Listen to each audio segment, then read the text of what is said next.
विजयादशमीच्या शुभ मुहूर्तावर राष्ट्रीय स्वयंसेवक संघाच्या वतीने येवला शहरात भव्य पथसंचलनाचे आयोजन करण्यात आले। यंदा संघाचे शताब्दी वर्ष असल्याने या संचलनाला विशेष महत्त्व लाभले।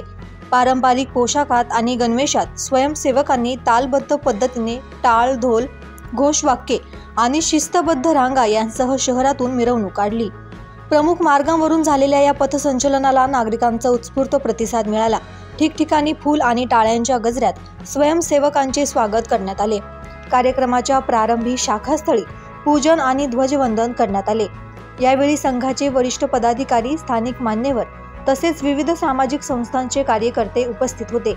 विजयादशमीच्या उत्सवात संघाचे शताब्दी वर्ष समाजासाठी समर्पित हा संदेश देण्यात आला। या संचलनामुळे संपूर्ण येवला शहर देशभक्तीच्या आणि उत्साहाच्या वातावरणाने दुमदुमून गेले। जय श्रीराम। आपल्या सर्वांना विदित आहे की हे संघाचं शताब्दी वर्ष सुरू होत आहे। 1925 साली नागपूर येथे संघाची स्थापना झाली।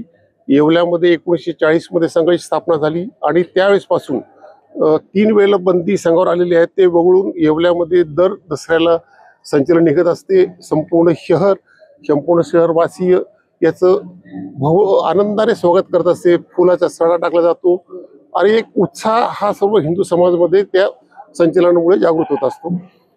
संघ आपल्याला कल्पना आहे की वेगवेगळ्या क्षेत्रामध्ये आजपर्यंत काम करत आलेला आहे, वेगवेगळ्या माध्यमातून काम करत आलेला आहे। संघाच्या आज मितीला संपूर्ण देशभरामध्ये 80,000 पेक्षा जास्त शाखा आहे। 1.5 लाख साधारण सेवा कार्य संघाचे संपूर्ण भारत देशामध्ये चालू आहे।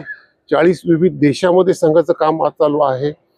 ह्या शताब्दी वर्षामध्ये पुढे हा जो आता विजयादशमीला चालू होत आहे शताब्दी वर्ष, आणि इथून पुढे गृहसंवाद हा एक संघाचा मुख्य कार्यक्रम राहणार आहे। प्रत्येक परिवारामध्ये संघ संपर्क होणार आहे। त्यानंतर हिंदू संमेलन हा एक महत्त्वाचा प्रोग्राम संघाने घेतलेला आहे आणि हा संपूर्ण देशामध्ये ह्या सर्व संघाच्या ऍक्टिव्हिटी चालू राहणार आहेत।